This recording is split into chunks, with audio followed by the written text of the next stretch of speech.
تیرے خلق کو حق نے عظیم کہا، تیری خلق کو حق نے جمیل کیا۔ الحمد لله رب العالمين والصلاة والسلام على سيد الأنبياء والمرسلين أما بعد فأعوذ بالله من الشيطان الرجيم بسم الله الرحمن الرحيم الصلاة والسلام عليك يا رسول الله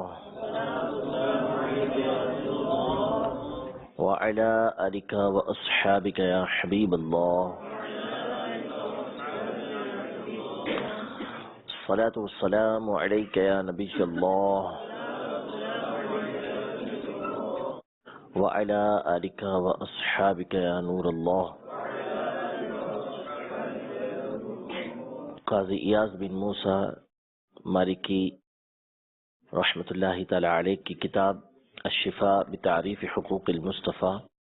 صلی اللہ تعالی علیہ وآلہ وسلم کا درس ہمارا جاری ہے۔ آج جو سبق ہے، درس ہے، جو قاضی ایاز مالکی رحمۃ اللہ تعالی علیہ نے بیان کیا ہے،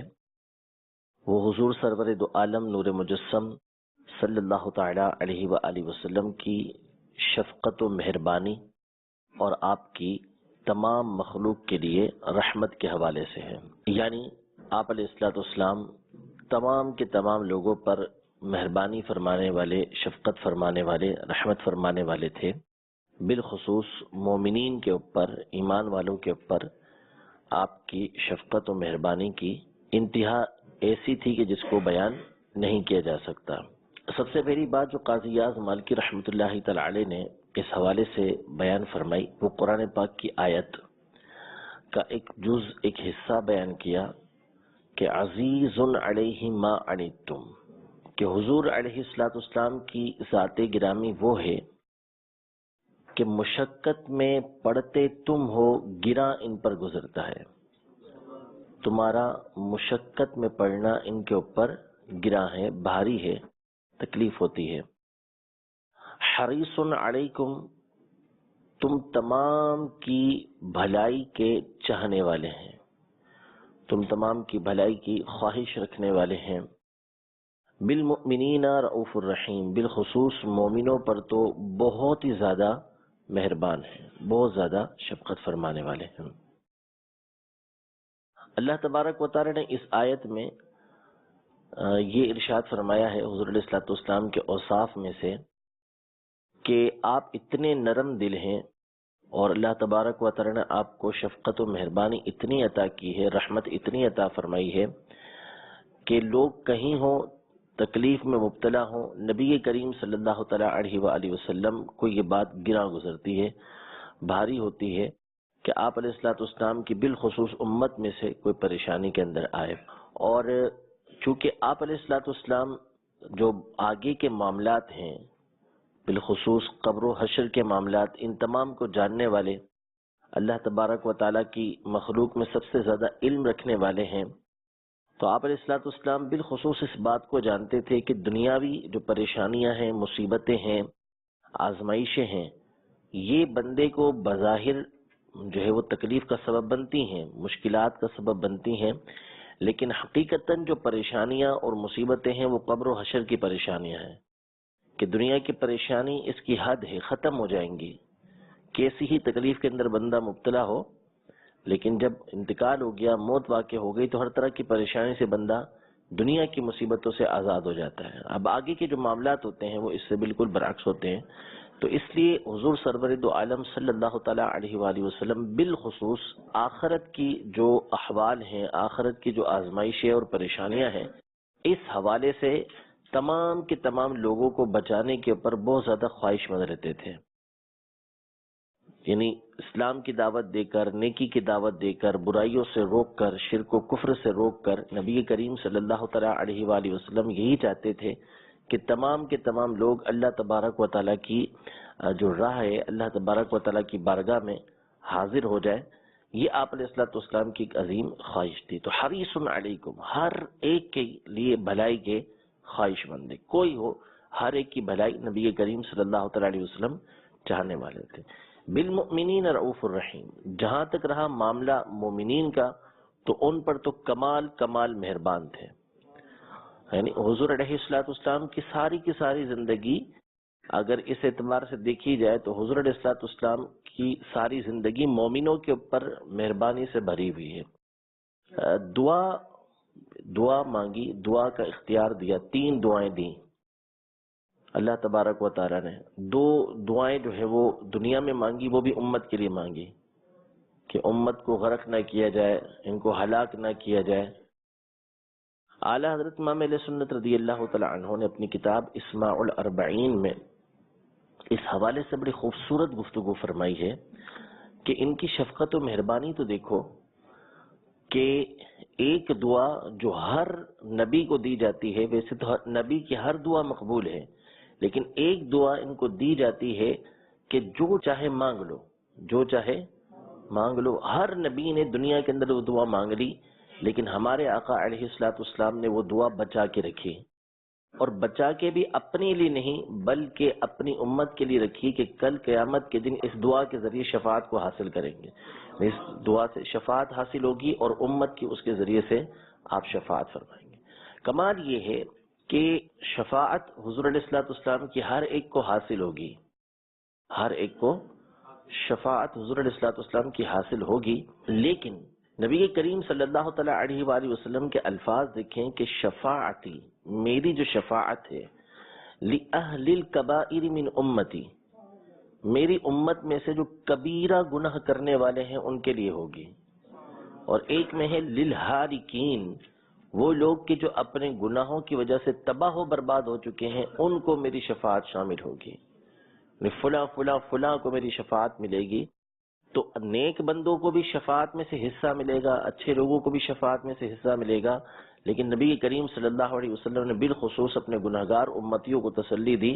کہ تمہاری بھی بخشش کا سامان میں کروں گا. لیکن میں پہلے بھی کئی مرتبہ یہ بات عرض کر چکا ہوں کہ اللہ تبارک و تعالیٰ کا رحمت فرمانا، اس کی مہربانی فرمانا، حضور علیہ السلام کا شفقت فرمانا، مہربانی فرمانا، یہ اس بات کا تقاضا کرتا ہے کہ بندہ جری نہ ہو، بندہ جری نہ ہو، بلکہ بندہ جیسی محبت مل رہی ہے ویسا ہی جو ہے وہ اپنے طاقت کے مطابق، اپنی استطاعت کے مطابق بدلہ دینے کی کوشش کرے. بدلہ تو دے ہی نہیں سکتا کوئی، اس کا حساب تو دے ہی نہیں سکتا. جو اللہ تبارک و تعالیٰ کی رحمت ہے، اس کی مہربانی ہے، حضور علیہ السلام کی شفقت ہے، ظاہر اس احسان کو کون اتار سکتا؟ کوئی نہیں اتار سکتا. لیکن کم از کم جو بندے کی استطاعت کے اندر ہے وہ تو کرے کہ اللہ تبارک و تعالیٰ رحم فرمائے، نبی کریم صلی اللہ علیہ وسلم مہربانی فرمائے. تو ہمیں بھی چاہیے کہ ہم وہ کام کریں کہ جو اللہ کو راضی کرنے والے ہیں، جو حبیب کریم صلی اللہ تعالیٰ علیہ وآلہ وسلم کو راضی کرنے والے ہیں. حل جزاء الاحسان الا الاحسان، کتنی پیاری اس کی تفسیر کی بعضوں نے کہ احسان کا بدلہ احسان ہے، احسان کا بدلہ احسان ہے، بھلائی کا بدلہ بھلائی ہے. فرمایا اللہ تبارک و تعالیٰ ایسا مہربان ہے، ایسی رحمت فرمانے والا ہے کہ پہلا احسان بھی اللہ کا ہے، دوسرا احسان بھی اللہ کا ہے. کس طرح کہ احسان کا بدلہ احسان، کہ پہلا احسان اللہ تبارک و تعالی نے یہ کیا کہ ہمیں ایمان کی دولت عطا فرمائی، اور پھر اس احسان کا بدلہ یعنی اس اسلام اور ایمان کا بدلہ کیا ہے؟ الا الاحسان، کہ اللہ تبارک و تعالی مزید احسان فرماتے ہوئے اس کے بدلے جنت عطا فرمائے گا. نہ پہلا احسان ہمارا نہ دوسرا احسان ہمارا، سارا کا سارا اللہ تبارک و تعالیٰ کا ہے. لیکن جس کام کے لیے اللہ تبارک و تعالیٰ نے، جس حکمت سے اللہ تبارک و تعالیٰ نے بندے کو پیدا کیا، بندے کو بھی تو وہی کام کرنا چاہیے، اللہ تبارک و تعالیٰ کی عبادت کرنی چاہیے. حضور علیہ السلام جس بات کے لیے ساری زندگی کوشش کرتے رہے، روتے رہے، تو ہمیں بھی تو حضور علیہ السلام کی اطاعت و فرما برداری کرنی چاہیے. تو یہ ساری شفقت و مہربانی یہ اس بات کا تقاضا کرتی ہیں کہ ہم نبی کریم صلی اللہ تعالیٰ علیہ وآلہ وسلم کے طریقہ کار کو اپنائیں. دوسری آیت جو قاضی اعظم مالکی رحمۃ اللہ تعالیٰ علیہ نے یہاں پہ ذکر کی ہے وہ ہے وما ارسلناک الا رحمۃ للعالمین، کہ ہم نے آپ کو نہ بھیجا مگر تمام عالمین کے لیے رحمت بنا کر. ان دونوں آیتوں پر تفصیل سے گفتگو یہ شفا شریف کی ابتدا کے اندر گزر چکی ہے کہ جہاں نبی کریم صلی اللہ تعالیٰ علیہ وسلم کے رحمت للعالمین ہونے کا تذکرہ کیا گیا. تو رحمت جو ہے وہ ہر ایک کی ضرورت ہے، بغیر رحمت کے کوئی زندہ رہ نہیں سکتا. جب تک رحمت نہیں ہوگی اس وقت تک بندے کو کوئی نعمت نہیں مل سکتی تو نتیجہ یہ نکلے گا کہ تمام عالمین کے لیے نبی کریم صلی اللہ تعالیٰ علیہ وسلم نعمتوں کا ذریعہ اور سبب ہیں، کہ جس کو جو نعمت مل رہی ہے، جو جس کے اوپر انعام ہو رہا ہے، وہ نبی کریم صلی اللہ تعالیٰ علیہ وآلہ وسلم کے صدقے میں آپ کے طفیل ہو رہا ہے۔ فرماتے ہیں بسم اللہ الرحمن الرحیم وَأَمَّا الشَّفْقَةُ وَالرَّأْفَةُ وَالرَّحْمَةُ لِجَمِيعِ الْخَلْقِ فقد قال الله تعالى فيه عزيز عليه ما عنتم حريص عليكم بالمؤمنين رؤوف رحيم وقال تعالى وما أرسلناك إلا رحمة للعالمين۔ اب قاضی اعظم مالکی رحمۃ اللہ تعالی علیہ بھی واقعی عاشق صادق تھے، عاشق صادق تھے، سچے عاشق تھے، جبھی اللہ تبارک و تعالی نے ان کی کتاب کو ایسی مقبولیت عطا فرمائی ہے اور لوگوں کے دلوں کے اندر ان کی محبت کو پیدا فرمایا ہے۔ بات چل رہی ہے نبی کریم صلی اللہ علیہ وسلم کی شفقت و مہربانی کی، شفقت و مہربانی کی، لیکن ساتھ ہی ساتھ جہاں دیکھتے ہیں کہ اور کوئی بات ذہن میں آتی ہے تو وہ بھی لکھ ڈالتے ہیں۔ تو یہاں پر چونکہ نبی کریم صلی اللہ علیہ وسلم کے دو ناموں کا تذکرہ ہوا، رؤوف اور رحیم کا، تو حضور علیہ الصلوۃ والسلام کی خصوصیت ہاتھوں ہاتھ بیان کرتے گئے کہ اس آیت میں اللہ تبارک و تعالی نے حضور علیہ الصلوۃ والسلام کو اپنے ناموں میں سے دو نام عطا فرمائے۔ یہ بہت بڑی بات ہے کہ اللہ تبارک و تعالی کسی ہستی کو اپنے ناموں میں سے نام عطا فرمائے۔ ایک تو ہم تو رکھتے ہیں رؤوف نام رکھ لیں، کسی کا نام رحیم رکھیں، لیکن یہ نام اللہ تبارک و تعالی نے خود نبی کریم صلی اللہ علیہ وسلم کو عطا فرمایا، اور صرف دو نہیں ہے بلکہ علامہ نبہانی رحمۃ اللہ تعالی علیہ نے یہ ارشاد فرمایا کہ 84 نام اللہ تبارک و تعالیٰ کے وہ ہیں کہ جو نبی کریم صلی اللہ علیہ وسلم کو بھی عطا کیے گئے ہیں۔ تو ان میں سے دو نام یہاں پر رؤوف اور رحیم، اللہ تبارک و تعالیٰ کا بھی یہ نام ہے، اور اللہ تبارک و تعالیٰ نے یہاں پر نبی کریم صلی اللہ تعالیٰ علیہ وآلہ وسلم کو بھی یہ نام عطا فرمایا۔ فرمایا قال بعضهم من فضله ان اللہ تعالی اعطاه اسمین من اسمائه فقال بالمؤمنین رؤوف الرحیم وحکا نحوه الامام ابو بکر بن فورک۔ آگے حدیث مبارکہ جو پیچھے بھی گزر چکی ہے، نبی کریم صلی اللہ تعالیٰ علیہ وسلم کی شفقت و مہربانی ہر ایک کے ساتھ تھی، لہذا غزوہ حنین ہوا تو اس میں نبی کریم صلی اللہ تعالیٰ علیہ وسلم نے صفوان بن امیہ کو پہلے 100 اونٹ عطا فرمائے، پھر مزید ان کو عطا فرمائے 100 اونٹ، پھر اس کے بعد مزید 100 اونٹ عطا فرمائے۔ یہ صفوان بن امیہ کہتے ہیں کہ نبی کریم صلی اللہ تعالیٰ علیہ وآلہ وسلم مخلوق میں مجھے سب سے زیادہ ناپسندیدہ تھے۔ اپنی پہلی حالت بتاتے ہیں کہ وَإِنَّهُ لَأَبْغَضُ الْخَلْقِ إِلَيَّ فَمَا زَالَ يُعْطِينِي حَتَّى إِنَّهُ لَأَحَبُّ الْخَلْقِ إِلَيَّ۔ حضور عطا فرماتے رہے یہاں تک کہ مخلوق میں سب سے زیادہ محبوب آپ علیہ الصلوۃ والسلام مجھے ہو گئے۔ اور یہ عطا فرمانا نبی کریم صلی اللہ تعالیٰ علیہ وآلہ وسلم کا فقط اس لیے تھا تاکہ ان کے دل سے کفر جو ہے وہ دور ہو جائے، کفر کی جو گمراہی ہے، کفر کی جو تاریکی ہے وہ دور ہوتی چلی جائے۔ اور جب آپ علیہ الصلوۃ والسلام کسی کو عطا فرما دیتے، عطا فرماتے رہتے یہاں تک کہ اس کے دل سے جو ہے وہ کفر کی تاریکی دور ہوتی، اور اس کو اتنا مال عطا فرماتے ایک تو وہ غنی ہو جاتا، پھر اس کے بعد اس کے دل سے دنیا کی محبت کو بھی دور فرما دیا کرتے، کیونکہ آپ علیہ الصلوۃ والسلام اگرچہ دنیا کا مال عطا فرماتے تھے لیکن آپ کا مقصد اصلی جنت دلانا تھا کہ ان کو جنت دلائیں، تو اس لیے ان کو اتنا عطا فرمایا کہ یہ خود کہتے ہیں کہ انہ لأحب الخلق الیہ، کہ حضور علیہ الصلوۃ والسلام تمام مخلوق میں مجھے سب سے زیادہ پیارے ہو گئے۔ فرمایا قال حدثنا الفقيه ابو محمد عبد الله بن محمد الخشني بقراءتي عليه قال حدثنا امام الحرمين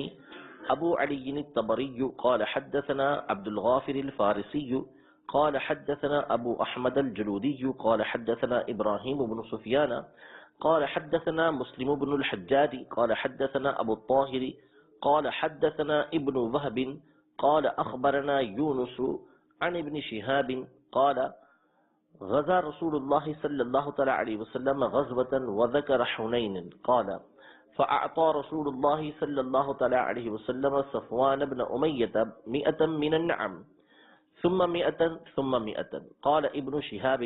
قال حدثنا سعيد بن المسيب أن صفوان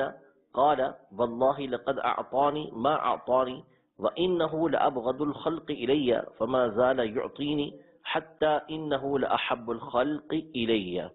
آگے قاضی اعظم مالکی رحمۃ اللہ تعالی علیہ نے مزید نبی کریم صلی اللہ تعالی علیہ وآلہ وسلم کی شفقت و مہربانی کا ایک اور واقعہ ذکر کیا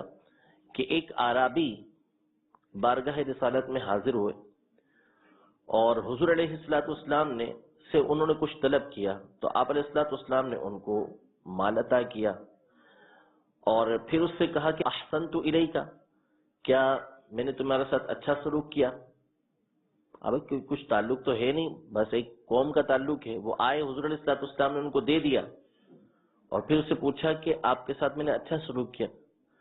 تو اس نے عربی نے کہا کہ لا ولا اجبلت، نہیں آپ نے کوئی اچھا سلوک میرے ساتھ نہیں کیا. صحابہ کرام علیہم رضوان غضب میں آ گئے، جلال میں آ گئے اور کھڑے ہوئے کہ اس کو ماریں یا اس کو قتل کر دیں. تو حضور علیہ الصلوۃ والسلام نے سب کو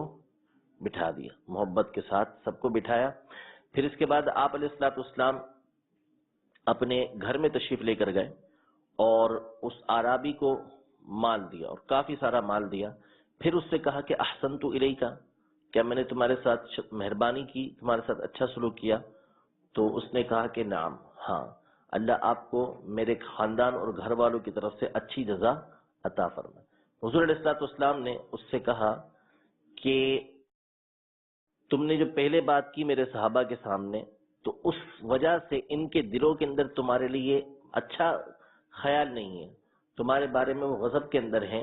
تو جو بات تم نے میرے بارے میں کہی ہے ابھی کہ اللہ تبارک و تعالیٰ تم آپ کو بہترین جزا عطا فرمائے میرے گھر والوں کی طرف سے، خاندان کی طرف سے، قبیلے کی طرف سے،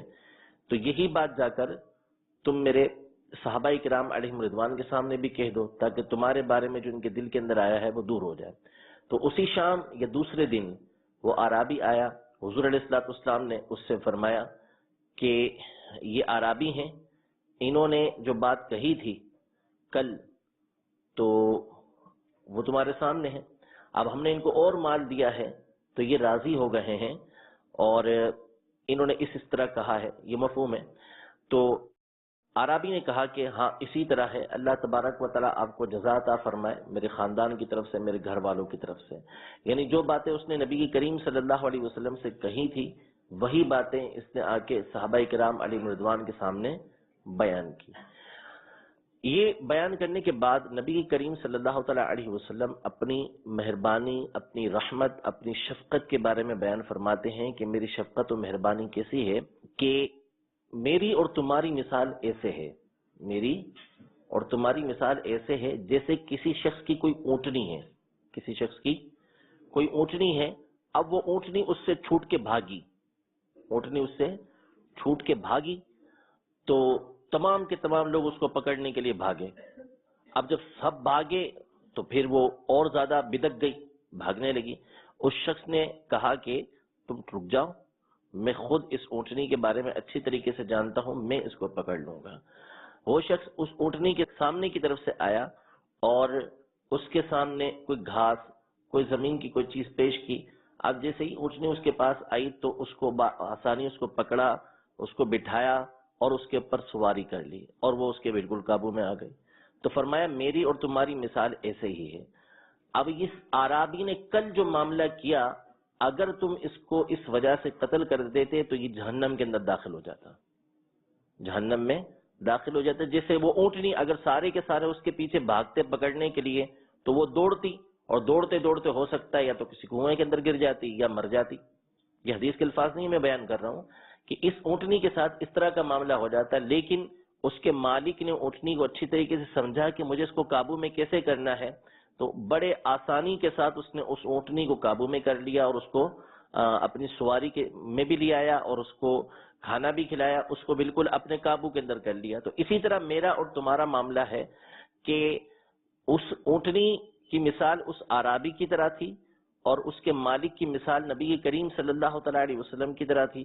اور یہ جو پیچھے بھاگنے والے تھے یہ تمہاری طرح تھی کہ اگر تم بھی اس اعرابی کے پیچھے بھاگتے اس کو قتل کر دیتے تو جیسے وہ اونٹنی ہلاک ہو جاتی اسی طرح یہ بندہ بھی ہلاک ہو کے جہنم میں داخل ہو جاتا. لیکن میں نے اس کے اوپر شفقت و مہربانی کی، نتیجہ یہ نکلا کہ میرے بارے میں اس کا جو گمان تھا وہ دور ہوتا چلا گیا اور اب یہ جنت کے اندر داخل ہو جائے گا۔ یہ ہے آپ علیہ الصلوۃ والسلام کی مہربانی۔ اس بات کو ذکر کرتے ہوئے فرماتے ہیں وَرُوِيَ أَنَّ أَعْرَابِيًّا جَاءَهُ يَطْلُبُ مِنْهُ شَيْئًا فَأَعْطَاهُ ثم قال أحسنت إليك قال الأعرابي لا ولا أجملت فغضب المسلمون وقاموا إليه فأشار إليهم أن كفوا ثم قام ودخل منزله وأرسل إليه صلى الله عليه وسلم وزاده شيئا ثم قال أحسنت إليك قال نعم فجزاك الله من أهل وعشيرة خيرا فقال له النبي صلى الله عليه وسلم إنك قلت ما قلت وفي نفس أصحابي من ذلك شيء فإن أحببت فقل بين أيديهم ما قلت بين يدي حتى يذهب ما في صدورهم عليك قال نعم فلما كان الغد أو العشي جاء فقال صلى الله عليه وسلم إن هذا الأعرابي قال ما قال فزدناه فزعم أنه رضي كذلك قال نعم فجزاك الله من أهل وعشيرة خيرا فقال النبي صلى الله عليه وسلم مثلي ومثل هذا مثل رجل له ناقة شردت عليه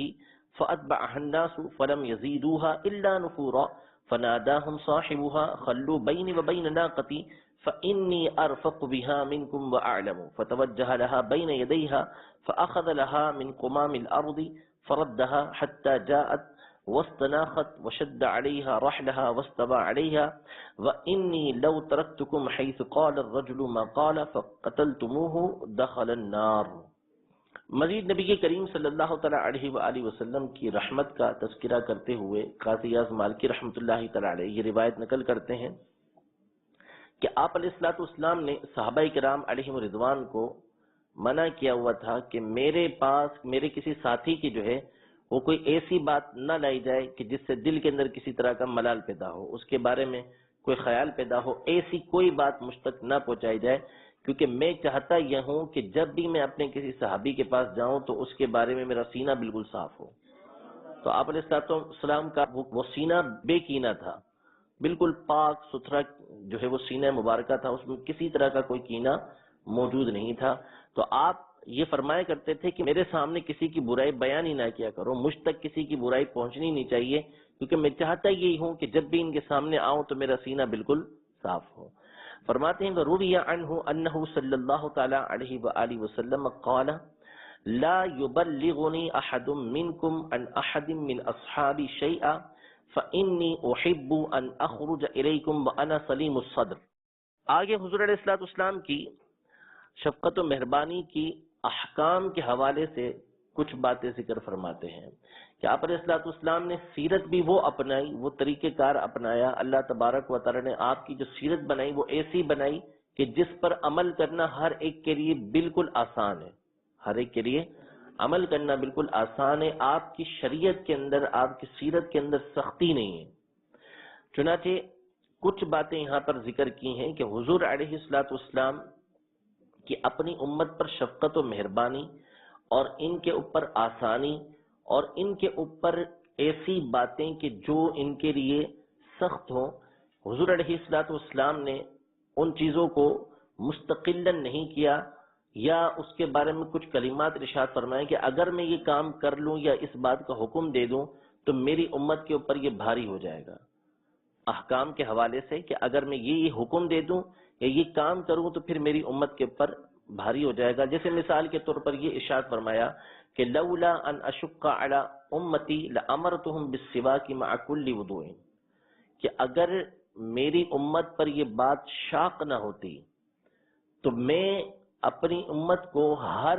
وضو کے ساتھ مسواک کا حکم دیتا کہ ہر وضو کے ساتھ مسواک کرو، یعنی جس طرح ہاتھ دھوئے بغیر، منہ دھوئے بغیر، مسح کیے بغیر، پاؤں دھوئے بغیر وضو نہیں ہوتا، اسی طرح مسواک کے بغیر پھر وضو نہ ہوتا۔ لیکن یہ بات شاق ہوتی، مشکل ہو جاتی میری امت کے لیے، تو اس لیے میں نے اس بات کا ان کو حکم نہیں دیا۔ اگر حکم دے دیتے حضور علیہ الصلوۃ والسلام تو پھر نتیجہ یہ نکلتا کہ ہر وضو کے ساتھ مسواک کرنا یہ فرض ہو جاتا۔ دوسری بات، حضور علیہ الصلوۃ والسلام نے صلاۃ التراویح پڑھی یا رات کی نماز پڑھی۔ بخاری شریف کے اندر ہے کہ 3 دن تک آپ نماز پڑھتے رہے اور پیچھے لوگوں کو جب پتا چلا تو پہلے دن کچھ افراد، پھر دوسرے دن بہت سارے افراد، پھر تیسرے دن اس سے بھی زیادہ افراد جمع ہو گئے، یہاں تک کہ مسجد پوری بھر گئی۔ چوتھے دن حضور علیہ الصلوۃ والسلام باہر تشریف نہیں لائے، اور اس کی وجہ یہ بیان فرمائی کہ اگر میں اس طرح کرتا تو خوف تھا اس بات کا کہ کہیں تم پر یہ فرض نہ کر دی جائے کہ اب سارے اٹھ کر جو ہے اس ٹائم میں آ کے نماز پڑھنا شروع کرو، اور یہ تم سے نبھتا نہیں، پورا نہیں کر پاتے، تو اس لیے کہ تم پر یہ فرض نہ کر دی جائے میں نے یہ چھوڑ دیا۔ یہ حضور علیہ الصلوۃ والسلام کی مہربانی ہے۔ اسی طرح صوم وصال، مسلسل روزے رکھنا، صوم وصال کی مختلف تعریفیں کی گئی ہیں۔ ایک تو یہ کہ افطار کے بعد سے دوسرے دن کا روزہ رکھنا شروع کر دینا، یا افطار و سحر کے اندر مختصر سا کھانا کھا لینا، مسلسل روزے رکھنا۔ تو صوم وصال سے نبی کریم صلی اللہ تعالی علیہ وآلہ وسلم نے منع فرمایا، یعنی بندہ کچھ کھائے پیے نہ، مسلسل روزہ رکھتا رہے، اس سے حضور علیہ الصلوۃ والسلام نے منع فرمایا۔ منع کیوں فرمایا؟ اس لیے کہ آپ کی امت میں کئی ایسے افراد ہیں، اکثریت ان افراد کی ہے کہ جو اس کو نبھا نہیں سکتے تھے، اور ان کے اوپر یہ بات بھاری گزرتی، تو حضور علیہ الصلوۃ والسلام نے اس سے منع فرمایا۔ اسی طرح حضور علیہ الصلوۃ والسلام جب مکہ مکرمہ تشریف لائے تو ہمیشہ کعبے کے اندر داخل نہ ہوئے، ہمیشہ کعبے میں داخل نہ ہوئے، بلکہ بعض مرتبہ داخل ہوئے، بعض مرتبہ داخل نہیں ہوئے۔ وجہ کیا؟ وجہ یہ کہ اگر ہمیشہ آ کے کعبۃ اللہ المشرفہ کے اندر داخل ہوتے تو کہیں آپ کی امت کو اس کے لیے ضروری قرار نہ دے دیا جاتا کہ ہر ایک کعبے کے اندر داخل ہو، اور ہر ایک کو کعبے کے اندر داخلہ آسانی سے ملتا نہیں، اب مشکل ہو جاتی۔ تو اس لیے حضور علیہ الصلوۃ والسلام جب مکہ مکرمہ تشریف لائے تو بعض دفعہ داخل ہوئے، بعض دفعہ داخل نہیں ہوئے، تاکہ لوگوں کو معلوم ہو جائے کہ کعبے کے اندر جانا یہ فرض نہیں ہے، کعبے کے اندر جانا فرض نہیں ہے۔ اسی طرح حضور علیہ الصلوۃ والسلام نے اللہ تبارک و تعالیٰ کی بارگاہ میں یہ عرض کی کہ یا اللہ عز و جل، جس شخص کو میں برا بھلا کہوں، جس شخص کو میں برا کہوں کسی کو، یا کسی کے لیے میں رحمت سے دوری کی اس کے خلاف دعا کروں، کسی کے اوپر یہ کہا کہ اس پر لعنت ہو، اس پر لعنت ہو، یا یہ رحمت سے دور ہو، تو اس کے بارے میں اللہ تبارک و تعالیٰ کی بارگاہ میں عرض کی کہ فَجْعَلْ ذَلِكَ لَهُ زَكَاةً وَرَحْمَةً وَصَلَاةً وَطَهُورًا وَقُرْبَةً تُقَرِّبُهُ بِهَا إِلَيْكَ يَوْمَ الْقِيَامَةِ۔ یعنی امت میں سے کسی کے اوپر ایسی سختی فرمائی بھی تو فرمایا یا اللہ اس کے لیے پاکیزی کا ذریعہ بنا دے، اور یہ اس کے لیے رحمت بن جائے، اس کے لیے صلاۃ بن جائے، اس کے لیے پاکیزگی بن جائے، اور اس کے لیے ایسی نیکی بن جائے کہ جس کے ذریعے سے تو ایسے شخص کو قیامت کے دن اپنی بارگاہ میں مقام عطا فرما دے۔ یعنی میں اس کو برا کہہ رہا ہوں، غضب کے اندر، جلال کے اندر کوئی ایسے کلمات اس سے کہے ہیں، تو یا اللہ اس کو اپنی بارگاہ میں اس انداز میں قبول نہ فرما کہ واقعی اس کے لیے ایسا ہو، بلکہ اس کے برعکس اس کے بدلے اس کو رحمت و برکت عطا فرما دے۔ یہ آپ علیہ الصلوۃ والسلام کی امت کے ساتھ محبت ہے۔ اسی طرح یہ ذکر کیا قاضی اعظم مالکی رحمۃ اللہ تعالی علیہ نے کہ حضور علیہ الصلوۃ والسلام جب کسی بچے کی رونے کی آواز سنتے تو اپنی نماز کو مختصر کر دیا کرتے تھے۔ آپ علیہ الصلوۃ والسلام نماز پڑھتے تو اللہ تبارک و تعالیٰ کی بارگاہ میں حاضر ہوتے، اور آپ کی نماز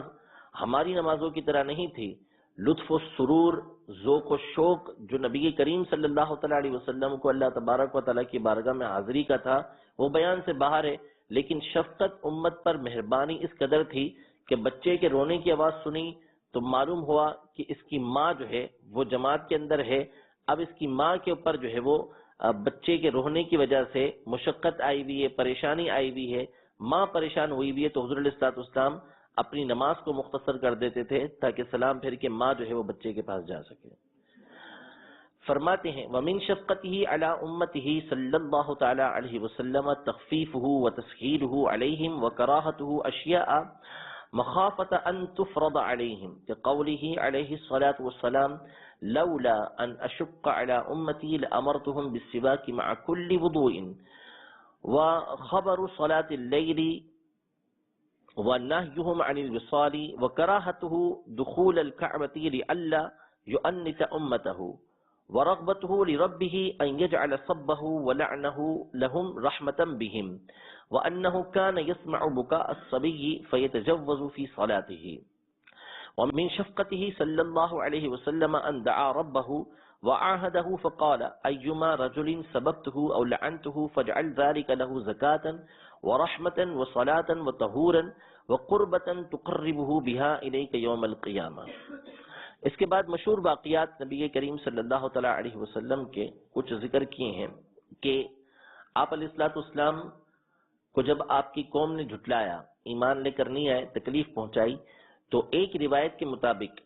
سیدنا جبریل امین علیہ الصلوۃ والسلام یہ بارگاہ رسالت میں حاضر ہوئے اور آ کے عرض کی کہ اللہ تبارک و تعالی نے آپ کی قوم نے جو آپ سے کہا ہے اس کو سنا ہے، اور جو انہوں نے آپ کے ساتھ سلوک کیا ہے وہ بھی اللہ کے علم میں ہے۔ تو اللہ تبارک و تعالی نے پہاڑوں کے فرشتوں کو حکم دیا ہے کہ جو آپ کہیں، جو آپ چاہیں اس کے مطابق وہ عمل کریں۔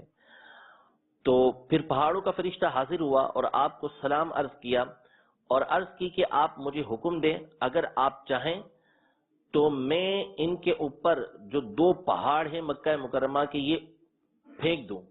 یعنی ان کو دو پہاڑوں کے درمیان پیس کے رکھ دوں۔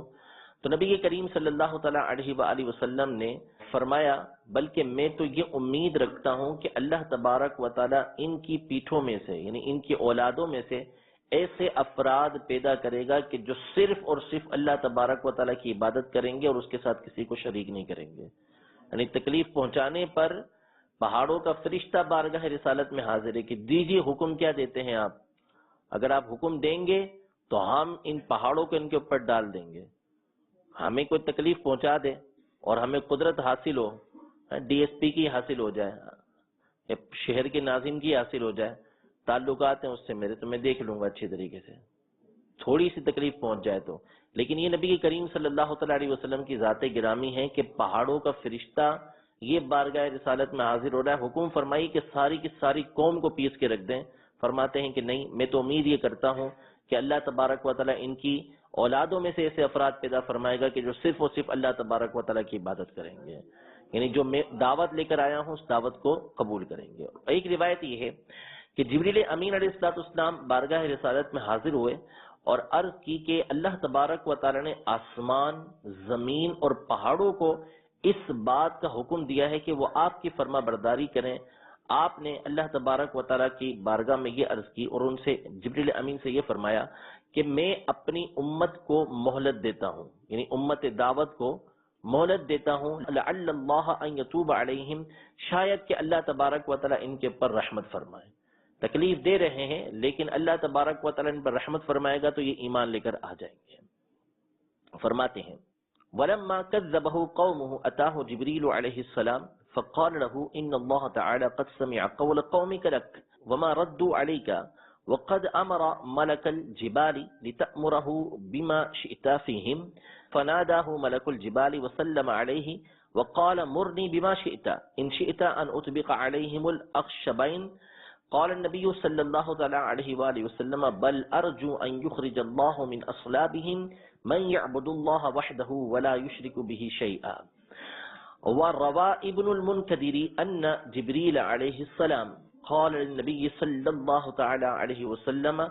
إن الله تعالى أمر السماء والأرض والجبال أن تطيعك فقال أوخر عن أمتي لعل الله أن يتوب عليهم۔ اسی طرح نبی کریم صلی اللہ تعالیٰ علیہ وسلم کی سیرت طیبہ میں سے ایک بات یہ تھی کہ جب آپ کو کسی چیز کا اختیار ملتا کہ آپ ان دو میں سے کسی ایک چیز کو لے لیں، یہ چیز یا یہ چیز، جس چیز کو چاہیں اختیار فرمائیں۔ اب آپ علیہ الصلوۃ والسلام ہماری طرح محتاج نہیں تھے، آپ صرف اللہ تبارک و تعالیٰ کے محتاج تھے۔ مشقت اور سختیاں جھیلنا آپ علیہ الصلوۃ والسلام کے لیے کوئی مشکل کام نہیں تھا۔ آپ کی زندگی ہی مشکلات کو جھیلتے ہوئے، سختیوں کو جھیلتے ہوئے گزری ہے، طرح طرح کی پریشانیاں اور مصائب حضور علیہ الصلوۃ والسلام نے دیکھے ہوئے ہیں۔ تو مشکل چیز کو اختیار کرنا نبی کریم صلی اللہ علیہ وسلم کے لیے کوئی مشکل کام نہیں تھا، لیکن اگر آپ دو چیزوں میں سے مشکل چیز کو اختیار کرتے تو آپ کی امت مشقت کے اندر پڑ جاتی، آپ کی امت مشقت میں پڑ جاتی ہے۔ لہٰذا آپ ہمیشہ دو چیزوں میں جب اختیار دیا جاتا تو دونوں میں جو زیادہ آسان ہوتی اس کو اختیار فرما لیا کرتے تھے تاکہ آپ کی امت کو اس پر عمل کرنے میں آسانی رہے۔ اسی طرح واعظ و نصیحت یہ بڑا جو ہے وہ اچھا کام ہے، اچھا فعل ہے۔ اب اچھی گفتگو کرنے والا کوئی شخص ہو، اچھا بیان کرنے والا کوئی شخص ہو، تو وہ بعض اوقات 2 گھنٹے 3 گھنٹے بھی بولتا رہے تو بندے سنتے رہتے ہیں. گفتگو اچھی ہو، باتیں بہترین ہو، نئی سے نئی باتیں پتہ چل رہی ہوں، حکمت و دانائی کی باتیں پتہ چل رہی ہوں، اس کی آواز انتہائی خوبصورت ہو، خود جو شخصیت وہ انتہائی خوبصورت ہو، شخصیت انتہائی مہربان ہو، بیان جب وہ کرے تو پھر بندے کا دل کرتا ہے کہ یہ بولتا ہی رہے، یہ بولتا ہی رہے. نبی کریم صلی اللہ تعالی علیہ وسلم تمام مخلوق میں سب سے پیاری آواز رکھتے تھے، سب سے زیادہ حسین و جمیل تھے، سب سے زیادہ حکمت و دانائی کی باتیں آپ علیہ الصلوۃ والسلام فرمایا کرتے تھے. لیکن اس کے باوجود آپ علیہ الصلوۃ والسلام اپنے صحابہ کا اس حوالے سے انتہائی خیال رکھتے تھے. آپ کے بارے میں سیدنا عبداللہ بن مسعود رضی اللہ تعالی عنہ فرماتے ہیں کہ حضور علیہ الصلوۃ والسلام واز کرنے میں ہمارا لحاظ رکھتے تھے کہ کہیں ہم پر ملال طاری نہ ہو جائے. بشریت کے اعتبار سے، انسان ہونے کے اعتبار سے کہیں ایسا نہ ہو کہ ہم پر ملال طاری ہو جائے. اگرچہ کہ صحابہ کرام علیہ رضوان سے یہ بعید تھا، لیکن حضور علیہ الصلوۃ والسلام چونکہ تمام مخلوق کے لیے تشریف لے کر آئے تھے اور آپ کی جو تعلیمات ہیں، آپ کی جو سیرت ہے وہ ہر ایک کے لیے ہے، تو حضور علیہ الصلوۃ والسلام ان کا خیال رکھتے تھے اور ان کو اتنی واضح و نصیحت فرماتے تھے کہ جتنا ان پر ملال طاری نہ ہو. ایسے وقت میں ان سے گفتگو فرمایا کرتے تھے، ایسے وقت میں ان کو نصیحت کرتے تھے جب یہ ایسی حالت کے اندر ہوں کہ یہ نشاط کے اندر ہوں اور یہ ہر بات کو طریقے سے سن سکیں. ایسا نہ ہو کہ مسلسل آپ سارا دن گفتگو فرماتے رہیں تو کہیں صحابہ کرام علیہ رضوان پر ملال طاری نہ ہو جائے. بعض دن ایسے گزرے، جیسے آپ کے بارے میں مسلم شریف کی حدیث مبارکہ کے اندر ہے کہ آپ نے نماز پڑھی اور نماز پڑھ کے ممبر پر تشریف فرما ہوئے اور مسلسل آپ نے کائنات کی ابتدا سے بیان کرنا شروع کیا. دوسری نماز کا وقت آیا، نماز پڑھی، پھر ممبر پر تشریف فرما ہوئے، پھر بیان کرنا شروع کیا، پھر نماز پڑھی، پھر ممبر پر تشریف فرما ہوئے، پھر بیان کرنا شروع کیا، یہاں تک کہ کائنات کی ابتدا سے لے کر کائنات کے ختم ہونے تک، اور جنتی جنت میں داخل ہو گئے، جہنمی جہنم میں داخل ہو گئے، یہ ساری باتیں بیان فرما دی اور صحابہ کرام علیہ رضوان سنتے رہے. تو گفتگو اتنی پیاری ہوتی تھی، سنتے رہے. لیکن آپ علیہ الصلوۃ والسلام عام طور پر جو ہے ان کا لحاظ فرماتے،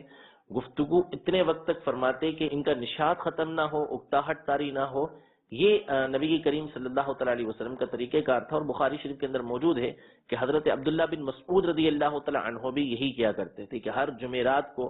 تمام افراد کو واضح و نصیحت کرتے. لوگوں نے کہا کہ آپ ہمیں روزانہ واضح و نصیحت کیا کریں. فرمایا نہیں، میں وہی انداز اختیار کرتا ہوں کہ جو نبی کریم صلی اللہ تعالی علیہ وسلم نے اختیار فرمایا ہے. فرماتے ہیں کہ قالت عائشہ رضی اللہ تعالی عنہا، حضرت عائشہ رضی اللہ تعالی عنہا فرماتی ہیں ما خیر رسول اللہ صلی اللہ تعالی علیہ وسلم بین امرین الا اختار ایسرہما. وقال ابن مسعود رضی اللہ تعالی عنہ كان رسول اللہ صلی اللہ تعالی علیہ وسلم يتخولنا بالموعظة مخافت السامت علینا. آگے ایک واقعہ حضرت عائشہ رضی اللہ تعالی عنہا کا قاضی اعظم مالکی رحمۃ اللہ تعالی علیہ بیان کرتے ہیں کہ حضرت عائشہ ایک مرتبہ ایک اونٹ پر سوار ہوئی کہ جو بڑا سرکش تھا اور آسانی سے سوار ہونے نہیں دے رہا تھا. تو حضرت عائشہ رضی اللہ تعالی عنہا اس کو ادھر ادھر گھمانے لگی، جیسے گھوڑے کو، جانور کو قابو کرتے ہیں نا، اس انداز میں ادھر ادھر گھمانے لگی کہ جس سے بظاہر ایسا محسوس ہوتا تھا کہ اس اونٹ کے اوپر سختی ہو رہی ہے، اس اونٹ پر سختی ہو رہی ہے. تو نبی کریم صلی اللہ تعالی علیہ وآلہ وسلم نے حضرت عائشہ رضی اللہ تعالی عنہا سے فرمایا کہ علیک بالرفق، اے عائشہ نرمی اختیار کرو. یعنی ہر چیز، چاہے انسان ہو، چاہے فرشتے ہوں، چاہے کوئی ہو، حضور علیہ الصلوۃ والسلام ہر ایک پر مہربانی فرمایا کرتے تھے. یعنی جانور ہے تو جانور ہونے کا مطلب یہ نہیں کہ اب اس کو تکلیف دو، اس کو بھگاؤ دوڑاؤ کہ جس کی وجہ سے یہ تکلیف کے اندر مبتلا ہو. نہیں، علیک بالرفق، کہ تجھ پر جو ہے وہ نرمی کو اختیار کرنا ضروری ہے. بعض بزرگوں نے اپنی کتابوں کے اندر ہر چیز کا تذکرہ کیا ہے، چاہے جاندار ہو، چاہے بے جان ہو، انسان ہو، جانور ہو، ہر ایک کے بارے میں حضور علیہ الصلوۃ والسلام کی احادیث طیبہ موجود ہیں، جس سے مخلوق میں ہر ایک کے پر حضور علیہ الصلوۃ والسلام کی شفقت و مہربانی واضح ہوتی ہے. درختوں کو کاٹنے سے منع فرمایا، درخت لگانے کا حضور علیہ الصلوۃ والسلام نے حکم ارشاد فرمایا کہ درخت یہ لگائے جائیں. یہ حضور علیہ الصلوۃ والسلام کی بے جان اشیاء کے اوپر شفقت و مہربانی ہے. جانوروں کے بارے میں کئی حدیث مبارکہ موجود ہیں. حج کے موقع پر حضور علیہ الصلوۃ والسلام جب مزدلفہ تشریف لے کر جا رہے تھے، جیسے بخاری شریف کے اندر ہے، تو پیچھے سے آپ نے اونٹوں کے اوپر سختی کی آواز سنی کہ لوگ ان کو جھڑک رہے ہیں اور مارنے کی آواز سنی، تو آپ علیہ الصلوۃ والسلام نے ان کو نرمی کا حکم دیا کہ جلدی کرنے کی ضرورت نہیں ہے، بلکہ نرمی اختیار کریں، آسانی کے ساتھ چلیں. تو آپ علیہ الصلوۃ والسلام ہر ایک پر مہربانی اور شفقت فرمایا کرتے تھے. ان میں سے کچھ باتیں یہاں پر قاضی اعظم مالکی رحمۃ اللہ تعالی علیہ نے ذکر کی ہیں. اگلی فصل جو قاضی اعظم مالکی رحمۃ اللہ تعالی علیہ نے ذکر کی ہے، وہ بھی حضور علیہ الصلوۃ والسلام کی سیرت کا انتہائی اہم پہلو ہے، اور وہ آپ علیہ الصلوۃ والسلام کا جب وعدہ کر لینا تو اس کو پورا کرنا، وعدہ کرنا تو اس کا پورا کرنا، اچھے انداز میں کسی کے ساتھ وعدہ کرنا اور صلہ رحمی کرنا. اس حوالے سے کچھ باتیں اگلی فصل کے اندر قاضی اعظم مالکی رحمۃ اللہ تعالی نے بیان کی ہیں. انشاءاللہ تبارک و تعالی